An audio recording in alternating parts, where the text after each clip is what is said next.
The wedding night. It is meant to be a moment of stillness in the unpredictable current of life, a point where danger is believed to recede, replaced by the certainty of a shared future. The ceremony concludes. The guests depart. The vows, once spoken as promises, are now cemented as fact. Our culture treats this night as sacrosanct, shielded by ritual, by law, and by a collective belief that whatever instability came before has now been laid to rest. On October 4th, 2014, Kelly Ecker entered that sacred night under the same illusion. Her marriage to George Scott Sampson was a public and joyous affair, with family and friends bearing witness to the beginning of what everyone assumed would be their life together. To every observer, the day appeared flawless.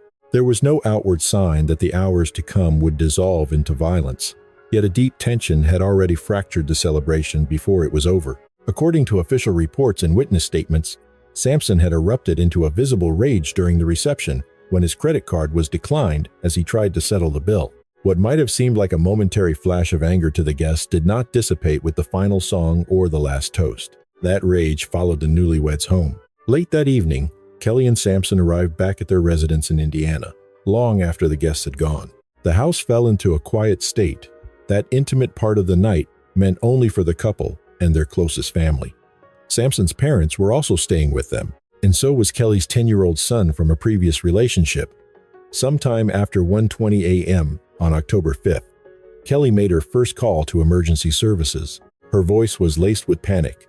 She told the dispatcher she was terrified that her new husband was armed. In the minutes that followed, she would place 3 to 4 more calls. Each one was a portrait of escalating dread. On the final call, the dispatcher heard Kelly's screams, followed by the unmistakable sound of multiple gunshots. Then, the line went dead. Those recordings would become a central piece of the investigation, not because they offered a motive, but because they captured the precise, brutal moment the sanctity of a wedding night was shattered. In her terror, Kelly had relayed the wrong address. Compounding the error, the house itself was unmarked, making it nearly impossible for first responders to locate. As police cruisers methodically swept the area, the clock was running out. Investigators would later determine that the address mix-up and the absence of clear markings on the home created a delay of approximately 15 minutes. When officers finally found the correct residence, they were met at the door by Sampson's parents, who were inside the house during the entire event. They led the police inside. What the officers discovered was the confirmation of their worst fears. Kelly Ecker lay dead in her bedroom. She had been shot several times with a .40 caliber handgun. Her 10-year-old son was also in the home, just feet away. Some accounts state he was discovered in the very same room where his mother's body was found. While he was not physically harmed, his proximity to the violence ensured a trauma that would never be abstract. Down in the basement, police located George Scott Sampson. He was dead from a self-inflicted gunshot wound, fired from a different weapon, a .45 caliber firearm. The investigation concluded that after murdering Kelly, Sampson descended the stairs and took his own life. There was no intruder, no forced entry, nothing to suggest the violence had originated from anywhere but within the walls of that home. The timeline of events, corroborated by the emergency calls and the ballistics evidence, and reinforced by the scene reconstruction, led authorities to an official ruling: murder-suicide. Because Sampson was dead, there would be no prosecution, no trial, no day in court. The legal process concluded where the investigation did, leaving behind only sterile reports, chilling audio recordings, and the unchangeable reality of what had happened. Kelly did not go silently into that fate. She saw the danger coming. She called for help, again and again. She tried desperately to stop the events unfolding in her own house. The tragedy wasn't a lack of warning, but a fatal delay born of panic, confusion, and a house hidden in the dark. The presence of other people in the home casts an even more disturbing shadow over the case. This was not a confrontation that occurred in isolation. Sampson's own parents were present. A child was present. The violence erupted under a roof shared with family, who just hours earlier had celebrated a union they believed signified a new beginning. It was, instead, an end. As we transition to our next case, we want to thank you for watching. Your support of the channel, by liking and subscribing, allows us to continue our work. We appreciate your viewership. In our second case, we turn to Chino, California, where the night of December 14th, 2019, was settling into a suburban quiet. In one neighborhood, the faint sound of music drifted between houses. Laughter echoed in the cool air, and the warm glow of lights emanated from a home where a wedding reception was underway. Within that house and its yard, friends and relatives celebrated a marriage that had been formalized just hours before. The clock had ticked past midnight into the early moments of December 15th, that part of the night when formalities give way to pure celebration. No one was thinking of peril. It was a wedding, an event predicated on community, familiarity, and a deep, unspoken trust. Joe Meloza was the epicenter of the celebration, a 30-year-old groom who had navigated the long, emotionally saturated terrain of his own wedding day. There had been the ceremony, the endless photographs, the receiving line, the exhaustive duties of a host ensuring every guest felt seen. By the time the reception at the private home was in full swing, an immense fatigue had settled over Joe, the kind unique to grooms, a fusion of happiness, relief, and the deep desire to finally let go. The atmosphere mirrored his own. Music pulsed, blurring conversations, while guests moved fluidly between the house and the yard. Boundaries were permeable. Doors and gates stood open. An unspoken trust filled the air. Everyone present belonged. It was this assumption that allowed the night's fatal intrusion to go unnoticed. Living just a short distance away, Rooney and Jose Castaneda heard the party and simply walked in. No one challenged them. No one gave them a second glance. Within the communal spirit of a wedding, unfamiliar faces are rarely perceived as a danger. They are filed away as a friend of a friend, a distant cousin, just another face in the celebratory blur. The brothers assimilated with unnerving ease. They were on the dance floor. They mingled. They even posed for pictures in the photo booth. For a while, they were utterly indistinguishable from the legitimate guests celebrating the union. One of those captured moments would later gain an importance no one could have foreseen. After some time inside, the brothers slipped back out. The party flowed on, completely undisturbed. The music didn't stop. The dancing continued. Joe Melgoza remained immersed in his role, moving through the crowd, sharing laughter, completely unaware that the sanctuary of his celebration had already been compromised. When the brothers reappeared, their intent was different. They made no effort to blend in. They took a position behind a fence at the edge of the property and began to yell insults, targeting Joe and his family. The hostility was overt, the words sharp enough to pierce the festive noise. What was once a party had become a standoff. It was deep into the night, well after midnight. Fatigue had set in. Emotions, amplified by alcohol, were running high. In such conditions, human judgment is a fragile thing. The taunts found their mark in Joe. A wedding reception fosters a peculiar sense of vulnerability. The primal instinct is not to anticipate deadly violence. The objective was to contain the situation, protect the guests, and preserve the integrity of the event. Involving law enforcement felt like a disproportionate response, but walking away felt like a concession. So Joe, along with several relatives, vaulted the fence to engage the brothers head-on. This was no act of bravado. It was the protective reflex of a man who felt responsible for every person in that space. The brothers were waiting, armed with baseball bats. The confrontation became violent almost instantly. Words dissolved into raw chaos. Screams tore through the night. Some guests tried to step in. Others were paralyzed, their minds unable to reconcile a wedding with a street brawl. In the ensuing struggle, a family member successfully disarmed one of the assailants, wresting a bat away from him, a critical detail that would later be documented in the official case file. The entire scene shattered into a disorienting collage of motion, panic, and confusion. Joe Melgoza was not armed. As the melee moved, spilling away from the fence line, Joe pursued the brothers into an adjacent yard. There, isolated from the crowd, he was struck down. The blows delivered catastrophic blunt force trauma to his head.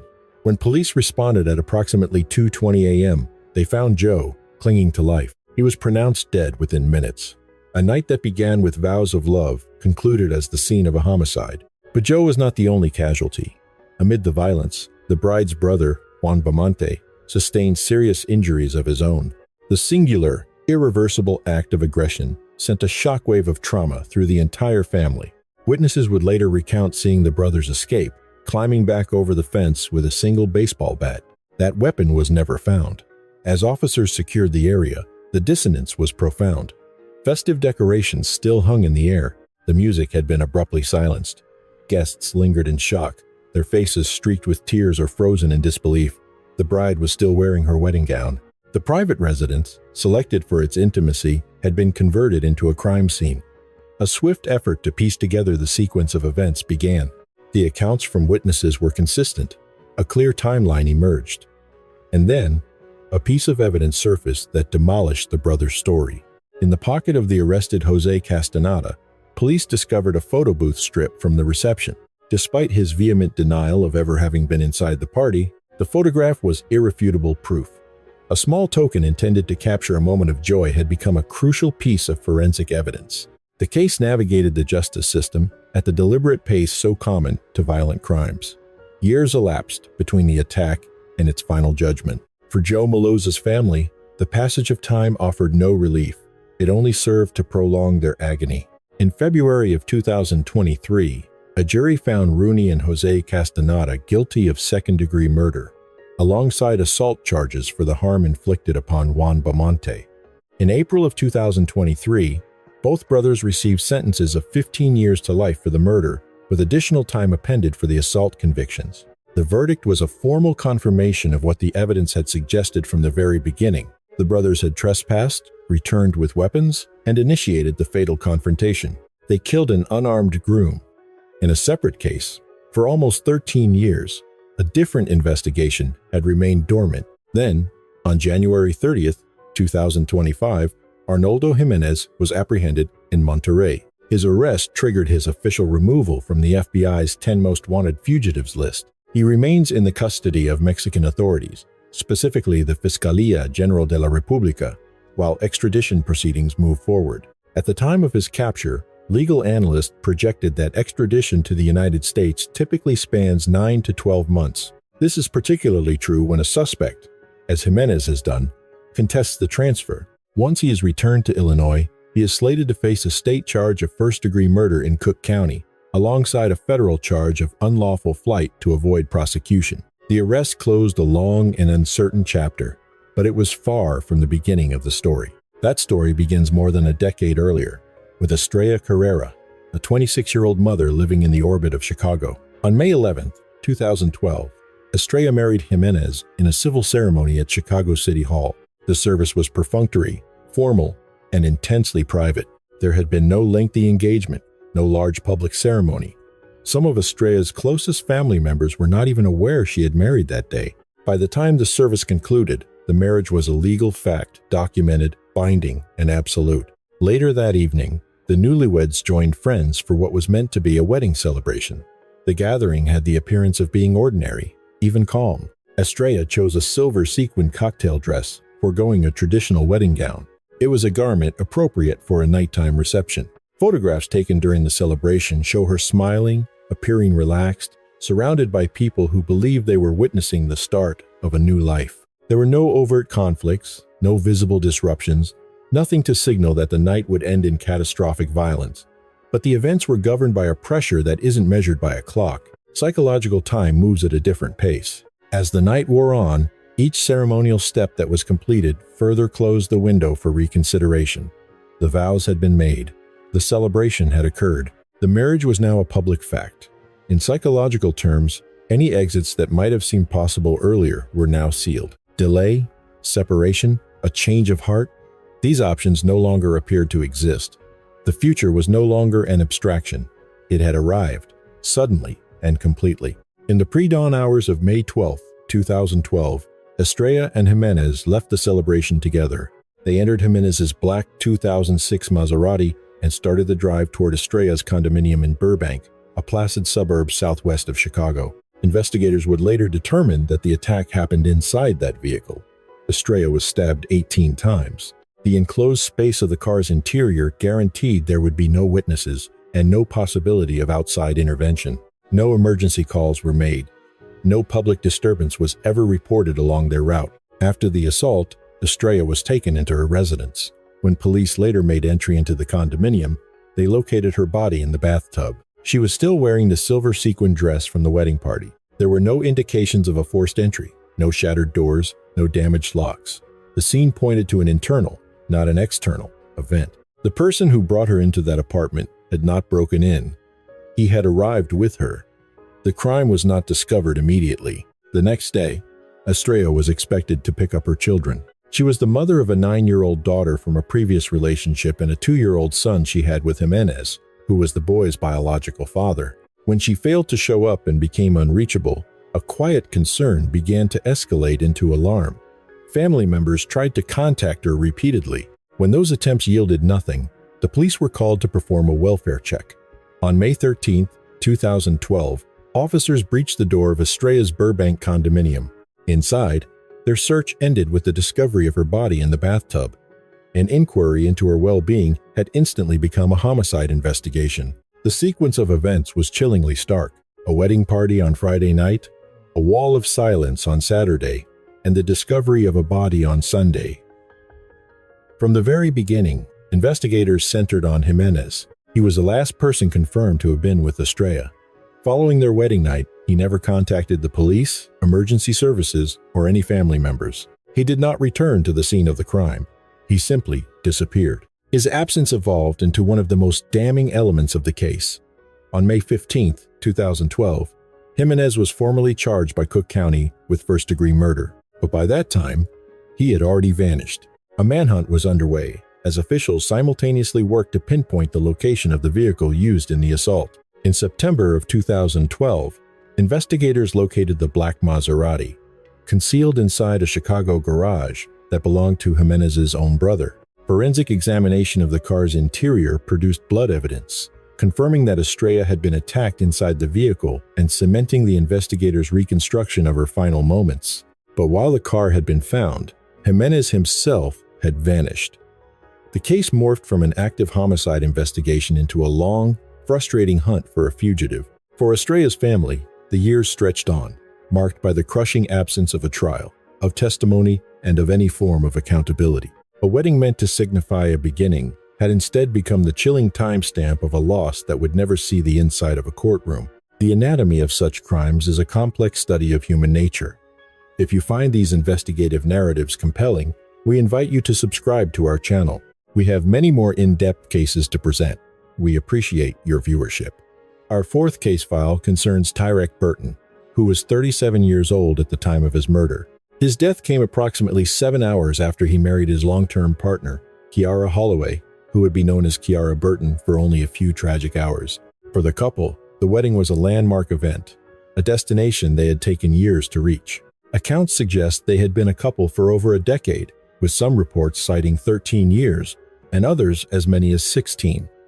This was not a hurried commitment or a fleeting passion. It was a profoundly anticipated moment, witnessed by family and friends, all of whom shared the understanding that this day was merely the official recognition of a life they were already building as one. The ceremony was held in Greensboro, North Carolina, at the Barber Park Events Center. Every detail of the day was oriented toward the future. Photographs captured smiles intended for a lifetime. Guests spoke of what was to come, of stability and shared futures. A wedding is an architecture of certainty, a public contract of permanence. And for every person present, that certainty felt tangible, absolute. As the evening wore on and the celebration began to fade, Tyrek left the venue for a short time, around 8:49 p.m. Family members would later stress that his departure was not an end to the evening, nor was he separating from his wife. He was simply stepping out with the intent to bring their vehicle around to pick her up, a minor, routine logistical task in the midst of a large gathering. That brief, ordinary departure would become the immutable line between celebration and catastrophe. According to the narrative pieced together by investigators and family, a stranger followed Tyrek as he returned to Barber Park. The man reportedly claimed that Tyrek had cut him off at a nearby stop sign. There was no established link between the two men, no shared history, only a transient moment on the road that somehow ignited into a determined pursuit. The stranger shadowed Tyrek all the way into the parking lot of the very venue where vows had just been exchanged. The confrontation that followed was swift. The exact words that passed between them remain undisclosed, but authorities have consistently categorized the motive as road rage. In the parking lot, shots rang out. Tyrek was struck. The eruption of violence happened in the presence of his new bride and one of his daughters, transforming a place of safety and joy into an instant crime scene. Emergency services were dispatched to the location, but Tyrek's injuries were mortal. He was pronounced dead that night, only hours after his marriage certificate had been signed. By the end of the evening, his wife was no longer a newlywed in any recognizable sense. She was a widow, left standing in the exact location where she had just celebrated the start of a new life with the man she loved. The setting is inseparable from the psychological trauma. This was not some desolate roadside miles from home. This was the grounds of the Barber Park Event Center itself. The venue's metamorphosis from a place of union to a scene of homicide was immediate, happening without distance, without warning, and without a moment to process the shift. Guests who had come to celebrate were now witnesses to a police investigation, their disbelief illuminated by flashing emergency lights. The death of Tyrek Burton was not born from a long-simmering feud or an anticipated danger. It was the consequence of a fleeting moment of anger, an impulse carried into a space that was supposed to be sacrosanct. Investigators began the painstaking work of reconstructing the vehicle's movements and combing through surveillance footage while collecting statements from the stunned wedding guests. The core question was as simple as it was devastating. How could a minor traffic altercation escalate to lethal violence in just a few minutes? As of late 2025, the Greensboro police had not made any arrests in the case. This lack of resolution has trapped Tyrek's family in a state of suspended grief, haunted by unanswered questions. They possess the harrowing outline of what occurred, but not the identity of the person who pulled the trigger, nor the psychological trigger that pushed the confrontation to its fatal end. With each month that passes without an arrest, the trauma of that night deepens, the wound left open, unable to close.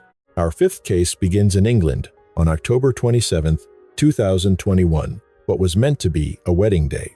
52-year-old Dawn Walker married Thomas Nutt, age 46, at a register office.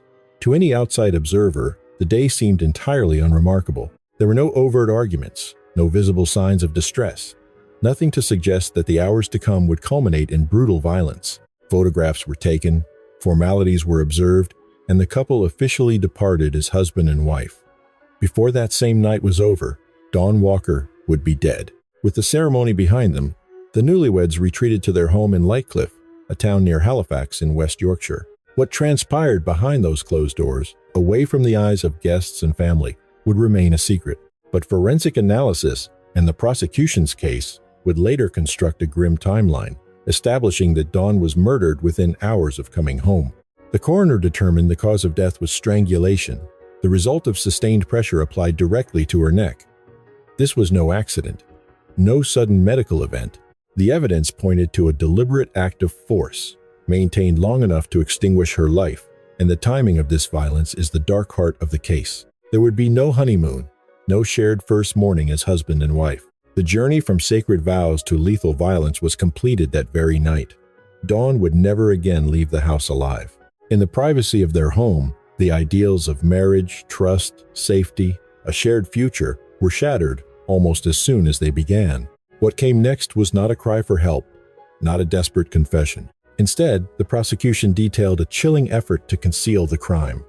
Dawn's body was initially hidden in a kitchen cupboard, then later forced into a suitcase.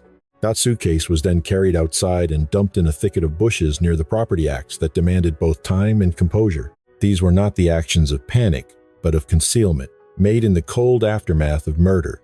For 4 days, no one officially knew Dawn was gone.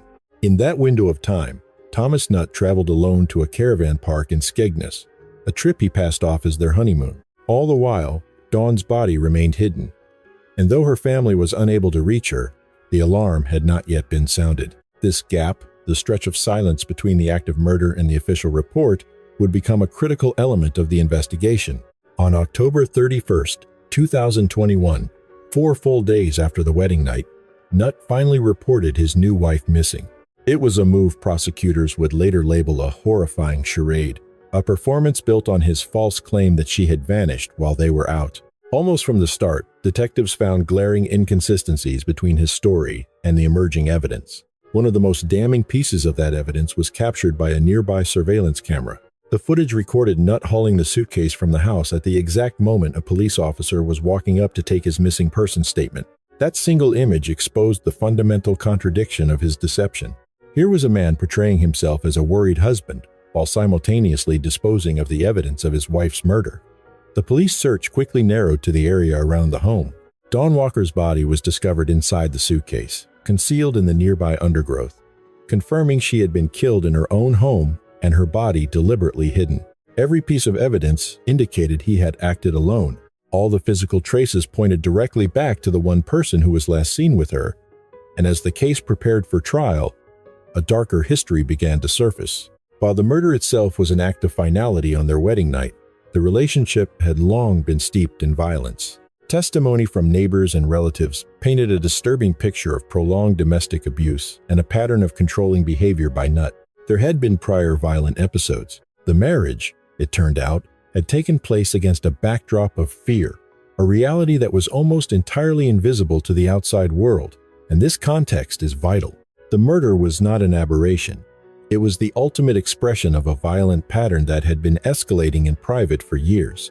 What made the crime so profoundly shocking was that this pattern culminated in a lethal act on the very day meant to symbolize safety and lifelong commitment. In August of 2022, following an 11-day trial, a jury found Thomas Nutt guilty of murder. The court dismissed any notion that her death was an accident or the product of a fleeting loss of control. The evidence demonstrated clear intent, followed by a series of calculated maneuvers to conceal the crime and deceive investigators. Nutt received a life sentence, with a mandatory minimum of 21 years to be served before he could be considered for parole. In his sentencing remarks, the judge underscored the gravity of murdering a spouse, especially when accompanied by such calculated concealment, deception, and a profound betrayal of trust. The sixth case. A wedding night is supposed to exist outside of time. It is the moment, after the promises, after the applause, when a new future can finally, quietly, begin. On April 28, 2023, that moment lasted only a few minutes for Samantha Miller, who had just married Eric Hutchinson on the shores of Folly Beach, South Carolina. The ceremony and the reception had been flawless. A gathering of friends and family, pictures were taken, toasts were made, and the celebration wound down, as most weddings do, with guests gradually melting away into the night. Samantha and Eric left their reception on a golf cart, a perfectly ordinary and accepted way to get around in Folly Beach. On the island's narrow roads and low speed limits, golf carts are a common sight, sharing the pavement with cars, bikes, and pedestrians. 2 family members were riding with them. It was not a dangerous decision. It was a normal one, but they would not reach their destination. Just before 10 p.m., as their golf cart moved down a residential road, it was struck from behind by a vehicle traveling at a terrifying speed. The force of the impact was absolute. The golf cart was annihilated. Samantha's injuries were mortal. Emergency crews were on scene almost immediately, but she succumbed to the trauma just a few hours into her new marriage. Eric Hutchinson and the other occupants of the cart survived the impact. They were, however, grievously wounded and faced a long road to recovery. The scene of the crash was a horrifying distortion of the celebration that had just ended. The wedding dress was in tatters. The road was a field of wreckage. Music had given way to the wail of sirens. What was meant to be a beginning became a sudden, violent end. The operator of the other vehicle was identified as Jaime Lee Komorowski, a 25-year-old woman who, according to official records, had spent the hours prior drinking at a series of local bars. Crash investigators would later calculate Komorowski's speed at approximately 65 miles per hour in a 25-mile-per-hour zone. A toxicology analysis revealed her blood alcohol concentration was more than 3 times the legally permissible amount. Data showed no indication of braking before the collision. This was not a highway or a desolate back road. It was a well-known community street where golf carts were a routine presence. The danger was foreseeable. The outcome was entirely preventable. News of Samantha's death created a ripple effect that extended far beyond Folly Beach, driven by photographs from earlier that evening. Images of Samantha, smiling in her gown beside her new husband, circulated in tandem with reports of the crash, creating a brutal and immediate contrast. A woman who had just embarked on married life was now being memorialized before her first day as a wife had even concluded. For Eric Hutchinson, the grief was magnified by severe physical and psychological trauma.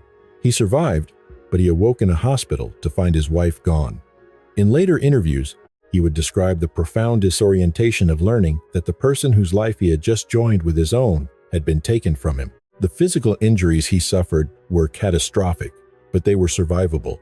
The loss of Samantha was not. The criminal case against the driver moved quickly, built on a foundation of incontrovertible evidence. Prosecutors formally charged Komorowski with a list of felonies, including vehicular homicide while intoxicated and reckless homicide. The state's case was supported by surveillance footage, expert crash reconstruction, witness accounts, and toxicology reports. Her speed was not in dispute. Her level of intoxication was not in dispute. Her responsibility was not in dispute. In December of 2024, Komorowski pleaded guilty to the charges against her.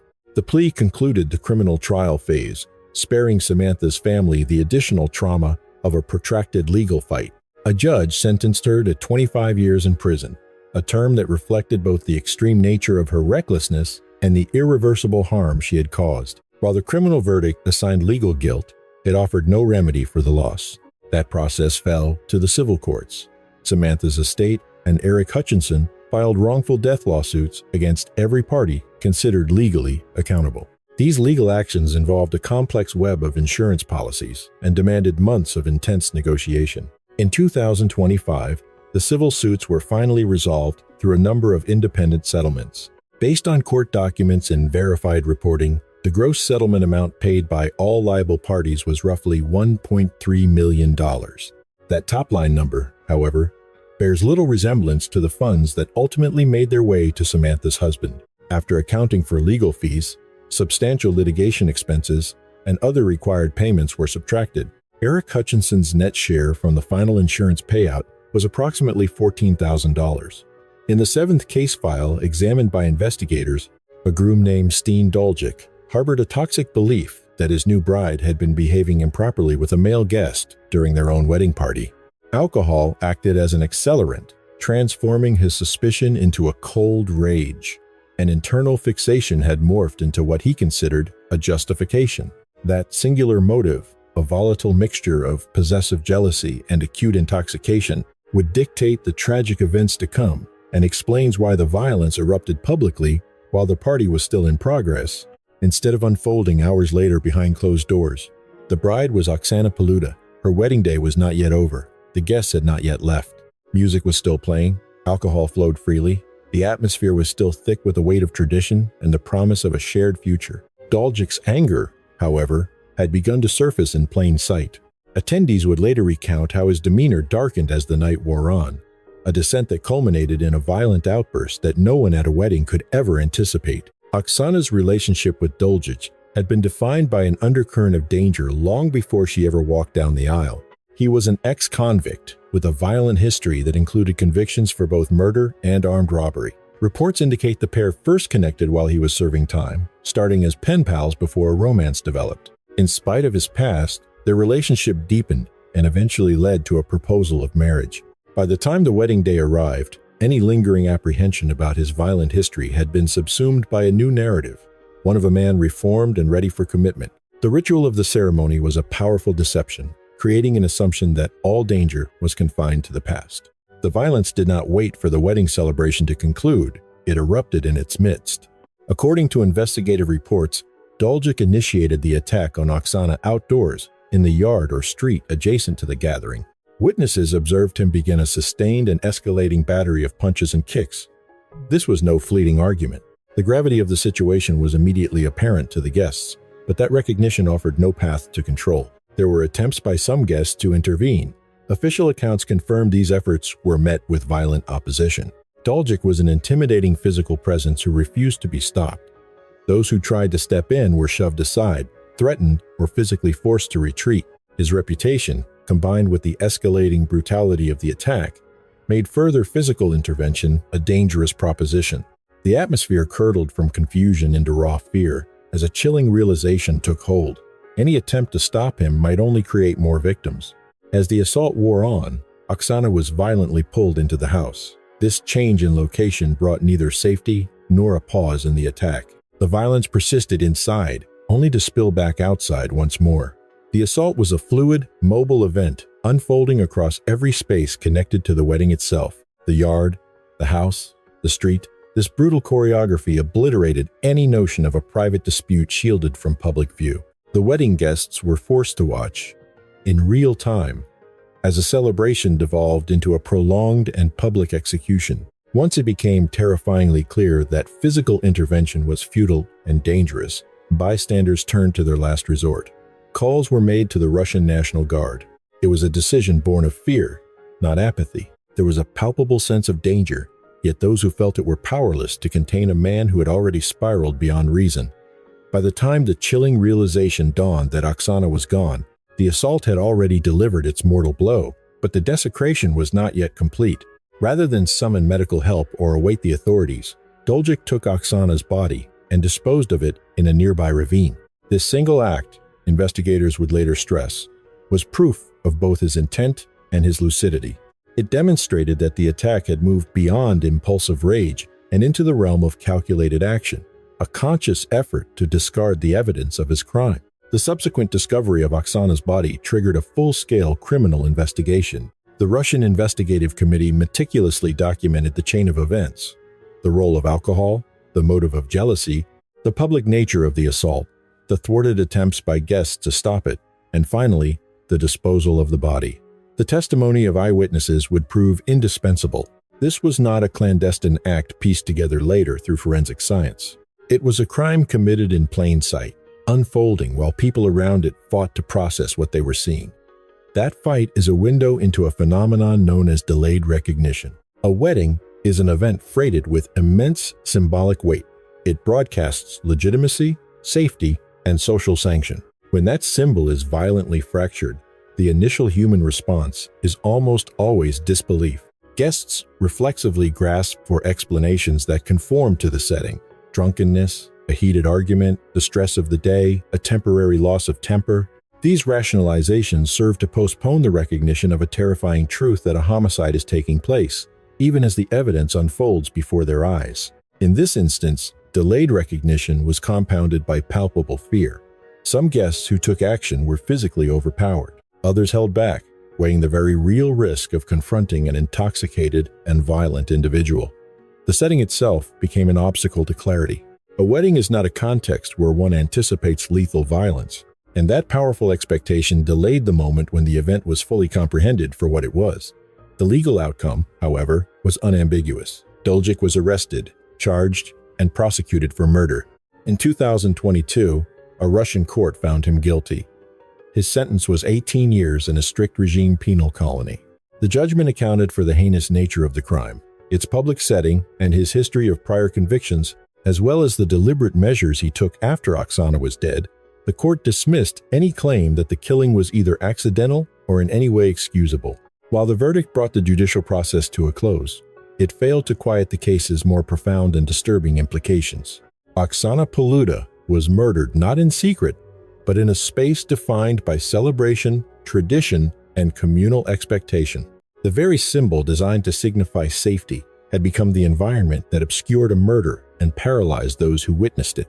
In case number 8, Margaret Lofty married George Smith, convinced she had finally secured a legitimate and stable future. The ceremony itself was unremarkable, properly witnessed and socially approved. The names were entered into the official register. Congratulations were exchanged. No part of that public ritual hinted at the danger lurking beneath the surface. But the true narrative of this union was not written in the presence of others. Its most critical moments would unfold much later, after the celebration was over and the doors were closed. The man Margaret had just married was a phantom. His true name was George Joseph Smith, a predator who moved across England as a serial bigamist, cloaked in a web of aliases that included John Lloyd and Henry Williams. Model George Joseph Smith was a predator who selected his victims with meticulous care. He hunted for women on the margins, the solitary, the ones with nest eggs, inheritances, or life insurance policies, women no one would miss. The institution of marriage was his camouflage, and isolation was his instrument of control. In 1914, not long after becoming a wife, Margaret Lofty was dead. Her body was discovered, submerged in the bathtub of a rented room on Bismarck Road in Highgate, London. The door had been secured from the inside. No one heard a thing. The room was undisturbed, her body unmarked by violence. Guided by the conventions of the era, the coroner declared her death an unfortunate accident. In those days, a woman dying alone in her bath raised few questions. The sanctity of privacy became its own alibi. It was a verdict that echoed a case from the previous year, the death of Alice Burnham. Alice had married Smith in 1913, only to be found drowned in the tub of her own rented home. The scene was, once again, eerily serene. There were no reported screams for help, no evidence of a fight for her life. Smith played the part of the shattered, grieving widower, a model of cooperation and sorrow as he managed the arrangements. Her death was filed away as an accidental drowning. Case closed. But before Margaret, and before Alice, there was Bessie Mundy. In 1912, Bessie Mundy married a man she knew by another name. She died in a boarding house by the sea in Herne Bay. Her body also found lifeless in the bathwater. Like the others, her body bore no signs of a struggle.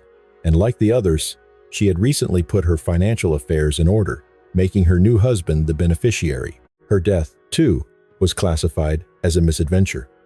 Each incident was seen in a vacuum, a self-contained domestic tragedy, investigated and then forgotten. The thread connecting these women was not a shared location or a network of friends.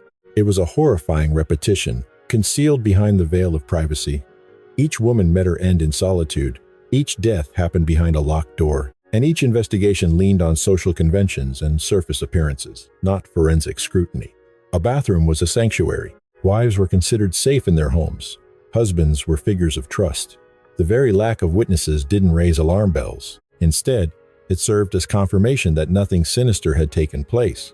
Only later would the true scope of Smith's activities begin to surface. He hadn't married just 3 women. The investigation would ultimately reveal a web of bigamy involving at least 7, and possibly 8, different women. The majority of these wives lived. Their survival wasn't a matter of them being any less vulnerable. It was a matter of Smith's cold calculation. With some, he simply drained their savings, accessed their wills, and vanished. With others, he took out life insurance policies and patiently waited for the perfect moment. Whether a woman lived or died was not left to fate. It was a conscious decision driven by Smith's intent, and his motive was far more direct than just insurance fraud. Smith systematically plundered life savings and inheritances. From just his first 2 victims, he secured roughly £2,800 of fortune in the early 20th century. Marriage was the key that gave him legal entry to their finances. For a chosen few, death was the mechanism that made his access permanent. This pattern wasn't exposed by a brilliant police insight. It came to light because ordinary people, outside the official investigation, saw what the authorities had overlooked. Following the death of Alice Burnham, her father, Charles Burnham, was plagued by the official story and the haste with which the investigation was concluded. Months passed. Then, he read a newspaper account of another woman drowned in a bathtub. The circumstances were so chillingly familiar they couldn't be ignored. In a separate town, a landlady named Margaret Crossley was reading about the so-called Highgate mystery, and she, too, recognized the terrifying parallels. Both of them contacted the police. Their reports compelled investigators to do something they had never done before: compare the cases. Laid out together, the repetition was undeniable. 3 weddings, 3 brief honeymoons ending in death, 3 bathtubs, and 3 separate financial windfalls, all traced back to one man operating under a series of aliases. What had been dismissed as tragic coincidence now revealed itself as a methodical system. The ensuing prosecution would become infamous as the Brides in the Bath case. George Joseph Smith was formally charged with the murder of Bessie Mundy, the first of the 3 women to die. The deaths of Alice Burnham and Margaret Lofty were brought into the trial not as additional murder charges, but as system evidence, proof of a deliberate method, a criminal design. It was a legal maneuver that allowed the court to finally see the horrifying pattern that the isolated investigations had completely missed. The trial, which began at the Old Bailey in June of 1915, would become a landmark moment in the history of British law. At the heart of the prosecution's case was the testimony of a forensic pathologist, Sir Bernard Spilsbury, who was about to dismantle long-held beliefs about drowning. Spilsbury testified that an adult woman could, in fact, be drowned in a bathtub with shocking speed, leaving behind no telltale marks of a struggle. And to prove it, the court witnessed a demonstration. Evidence was presented showing how a female diver, by having her legs suddenly pulled upward in the tight confines of a bathtub, could trigger vagal inhibition, a catastrophic physiological reflex that causes instant unconsciousness, followed inevitably by drowning. This revelation reframed the entire investigation. The quiet death scenes, the absence of defensive wounds, the lack of any chaos, it all suddenly made perfect, chilling sense. This was not the chaotic aftermath of an accident. This was the work of a puppeteer. Smith's method wasn't a drawn-out struggle. It was a precise strategy of shock, tactical advantage, and the cold assurance that once the door was shut, the world outside would simply disappear. A jury found Smith guilty of murder. His life ended on the gallows at Maidstone Prison on August 13, 1915. The conviction was for a single count, but the verdict painted a much darker picture. The deaths of Margaret Lofty and Alice Burnham could no longer be dismissed as tragic coincidences. It was now understood that they were victims of an identical, deliberate pattern. In what was described as the ninth case, law enforcement officials reported that he went to his vehicle and took out a 9mm handgun he owned legally, a detail later picked up by Reuters and Thai media. Official records, according to investigators, showed the firearm was properly registered in his name. Within the reception hall, the celebration continued, the guests oblivious to the events unfolding just outside. Only moments before, everything had seemed entirely normal. A low hum of music filled the space, a backdrop to the overlapping conversations at each of the round tables. As the staff began clearing away the dinner plates, the guests settled in, relaxing into the evening's festivities. The formal wedding ceremony in Thailand's Wang Nam Kiao district had concluded. Now, at the reception in Nakhon Ratchama province, the atmosphere had shifted from solemn ritual to casual celebration. To everyone present, the day's main event was over. At the heart of it all was the bride, 44-year-old Kachana Pachinek. She had just exchanged vows with Chaturong Suk, a 29-year-old former soldier and a celebrated para-athlete. Authorities would later establish that the wedding ceremony proceeded without any apparent issues. The ritual itself was undisturbed by any overt conflict. Applause filled the room. Photographers captured the moment. For all who watched, there was no hint of the instability or danger that lay beneath the surface. The change came later, during the reception. As the night wore on, Chaturong began to drink. By the time the violence erupted, investigators would determine he was heavily intoxicated. While the guests were immersed in the celebration, a private argument was taking place away from view. Police believe this happened just before the attack. Officials would only characterize the disagreement as being of a personal nature. The conflict was not public. It happened off the main floor, unseen by the majority of the guests. The aftermath was brutally swift. According to several accounts, Chaturong walked out of the reception without warning. His exit was described as abrupt and puzzling, a detail that would only become significant in hindsight. There was no public scene, no confrontation that anyone could see. The music played on. The attendees stayed at their tables. From their perspective, the evening's seamless flow had not been broken. Just outside, Chaturong made his way to his vehicle. It was there, investigators say, that he armed himself with a handgun. Back inside, life went on as before. Conversations drifted across the room. Some people glanced at their phones. Quiet laughter could be heard. Behind the closed doors of the hall, no one had any reason to suspect the horror that was about to be unleashed. The moment Chaturong re-entered the room, celebration turned to carnage in a matter of seconds. He walked into the reception and began shooting. His new wife, Kachana Pachunek, was hit and fell to the floor. Then her mother, her sister, and another guest were gunned down. In an instant, the room erupted into chaos. Chairs were knocked over. Tables were shoved aside in the frantic scramble. Screams echoed as people scrambled for cover, some diving to the floor while others stampeded for the exits. The music cut out, silenced in the middle of a note. Kachana was pronounced dead at the scene.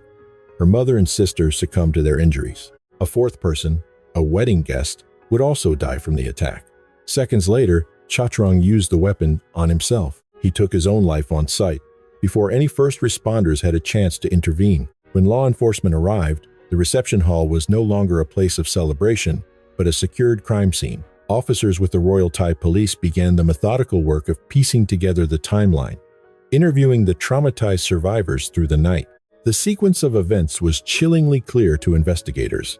A tranquil ceremony followed by a reception in full swing, then a hidden argument, the groom's abrupt exit, his return armed with a gun, and finally, the eruption of gunfire in a room full of witnesses.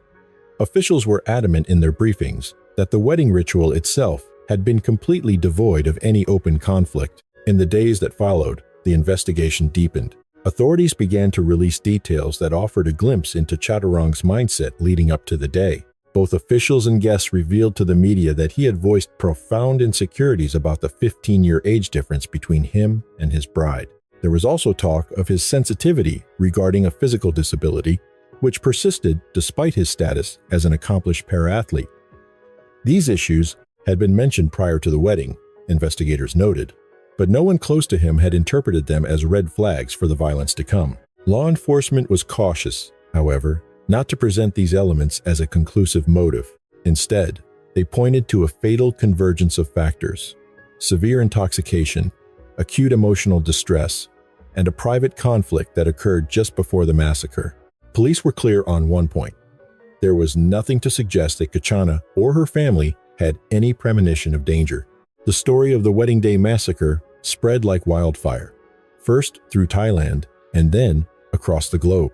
News reports everywhere fixated on the horrifying image: a bride murdered at her own reception, her family cut down beside her as their guests watched in terror. The profile of the groom, Chaturong, a former soldier and decorated ASEAN Paragame medalist, only deepened the public's profound sense of disbelief. The event was a wedding reception, a place meant for unity, for new beginnings. This setting made the eruption of violence nearly impossible for many to comprehend. In Wangnam Kiao, the shift was absolute. The festive decorations came down.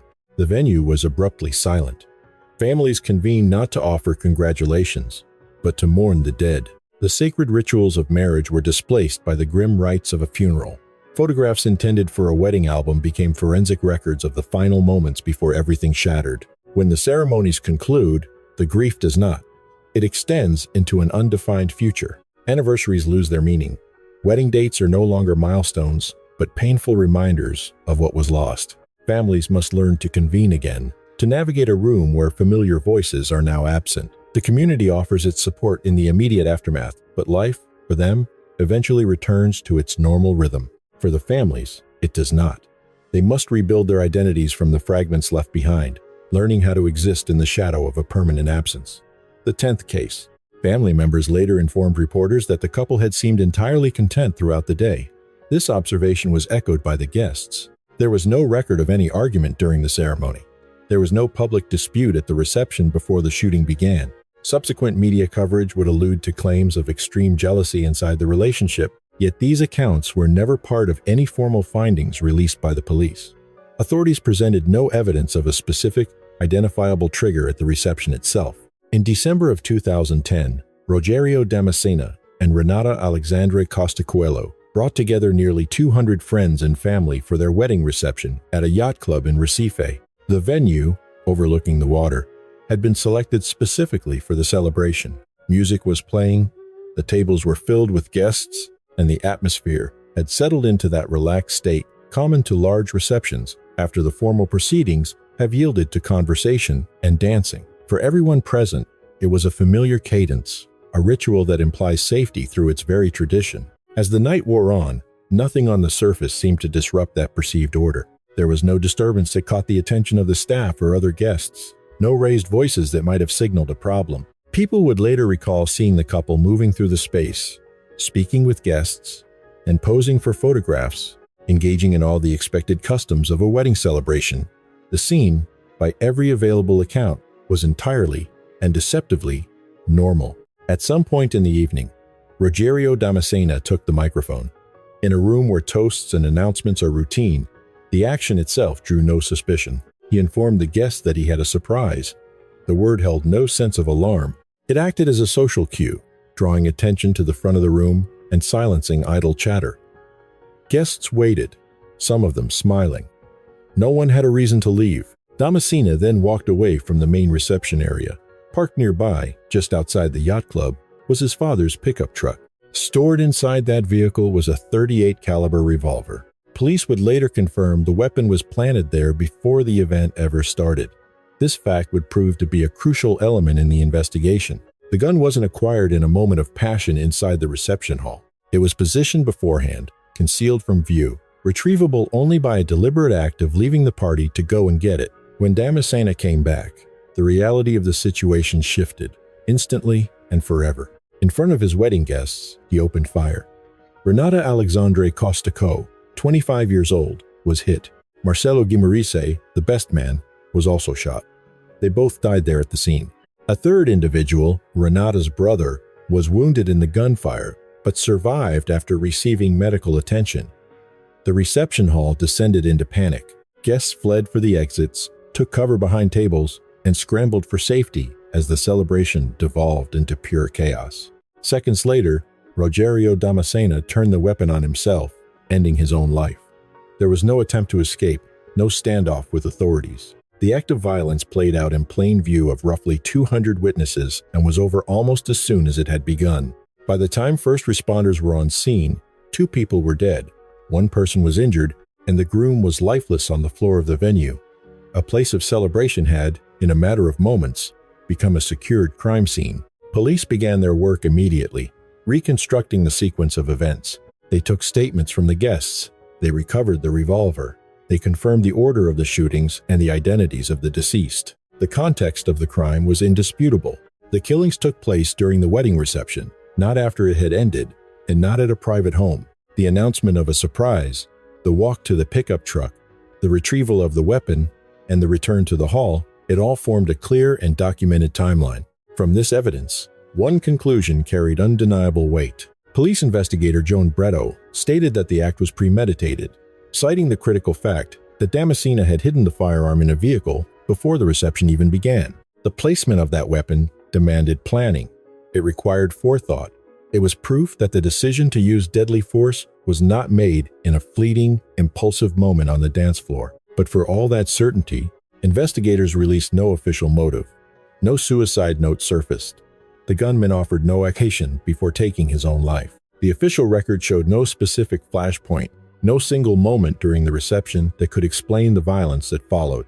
The narrative was tethered only to what was provable: the planning, the act itself, and its devastating conclusion. In the ensuing days, media coverage throughout Brazil mirrored the stark clarity and the profound limitations of the official investigation. The facts were reported with cold precision. Renata, Alexandre, Costa Quo, and Marcelo Guimarães were dead. Renata's brother was wounded. Rogerio Damascena had taken his own life. The weapon, it was determined, had been concealed. The venue was filled with people. The void, where a motive should have been, became a central feature of the narrative, not as a puzzle waiting to be solved, but as an uncrossable line, a boundary defined by the absence of proof. Case number 11. After the last of the wedding guests had gone, Shivani and Prayep retreated to a bedroom inside the family home. What transpired next happened beyond the view of any witness. Police and forensic analysis would later piece together a timeline, suggesting an argument erupted between the newlyweds sometime in the darkness. Initially, investigators found themselves at a loss, publicly stating there was no apparent motive. There were no prior calls to police, no documented history of domestic trouble, no red flags raised by either family. The first accounts painted a picture of an event that was entirely unforeseen, a tragedy that seemed to materialize out of nowhere. The wedding had been held on March 7, 2025. It was an arranged marriage, planned over the course of about a year. Relatives from both sides would later tell authorities that during their engagement, the couple had seemed happy. There were no known arguments leading up to the ceremony, no outward signs of tension during the traditional rites, nothing that guests could recall as strange or alarming. When the festivities concluded, the night settled into that familiar mixture of exhaustion and anticipation that marks the end of nearly every wedding. Shivani was just 22 years old. Her formal education had ended after the 8th grade. She was now entering a new world, a household governed by traditions of privacy, deference, and restraint. Prayep, her husband, was 24. He earned his living as a tile laborer. Following the wedding, Shivani took up residence in his family's home in the Sadatganj district of Ayodhya. To everyone else in the house that night, it was a transition that seemed entirely ordinary. The newlyweds entered their room. The door was closed, and the house fell silent. But as the investigation unfolded, that silence would become a critical clue to understanding the horror that followed. Subsequent reporting from ETV, Bharat and Bhaskar English would reveal a pivotal discovery. On Prayep's phone, investigators found what they termed a fabricated text message.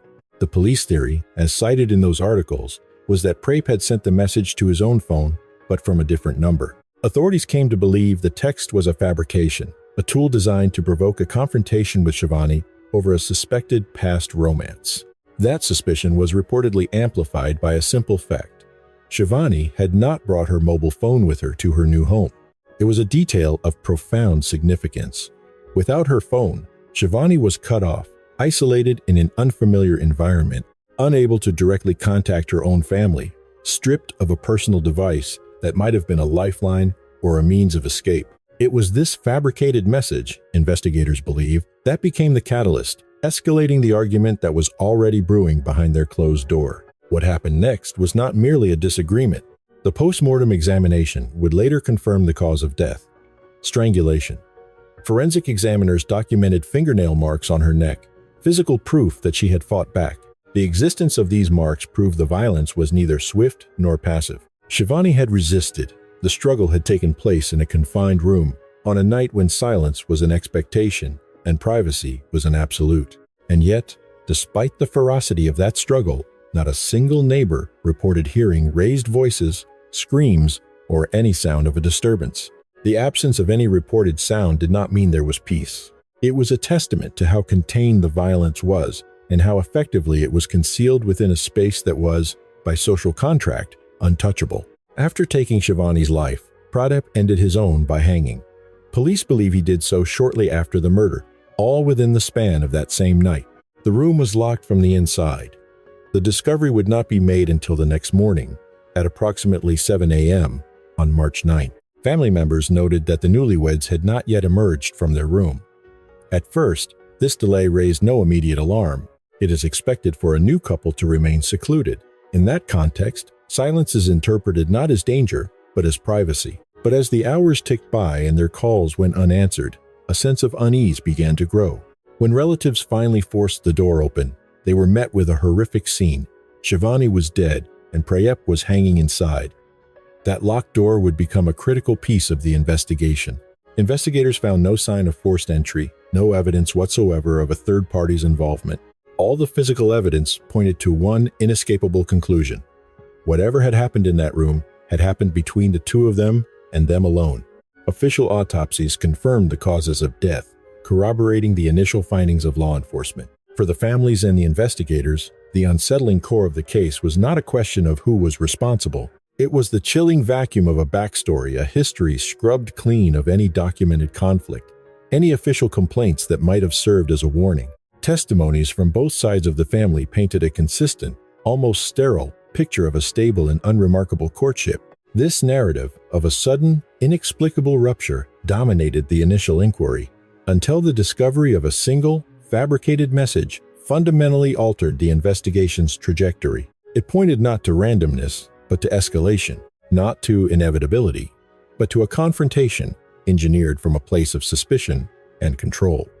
The argument was not accidental. It was ignited by design, in a setting where Shivani was a newcomer, isolated, and without her phone. The architecture of the night itself was a critical factor. A wedding is a crucible, compressing immense pressure, exhaustion, and performative emotion into a few short hours. By the time Shivani and Prayep were behind closed doors, they had already navigated a full day, defined by public ritual and intense scrutiny. When suspicion found its moment, it did so in a space fortified by cultural norms that discourage interruption. It is in these moments that social assumptions quietly determine fates. A wedding night is considered private, a protected space beyond the reach of inquiry. Silence is the expectation. A locked door is the norm. These assumptions did not cause the violence, but they provided the perfect cover for it, delaying any recognition that something was terribly wrong. Because nothing on the surface violated the expected pattern, no one intervened during the night. The forensic evidence, however, tells a different story. Shiovani fought. The absence of sound did not signify an absence of violence. It signified that the violence was taking place where no one was positioned to hear it. As investigators meticulously reconstructed the timeline, a grim sequence of events took shape.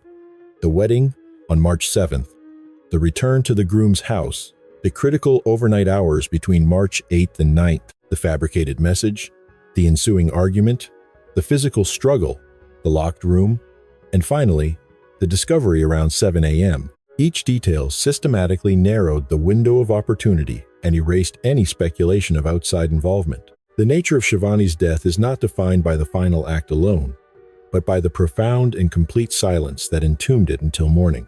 She did not vanish. There were no questions about her location or her identity.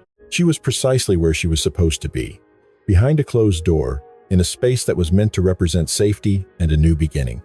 Thank you for your time. If you believe these stories are important to tell, please consider showing your support for this channel and subscribing.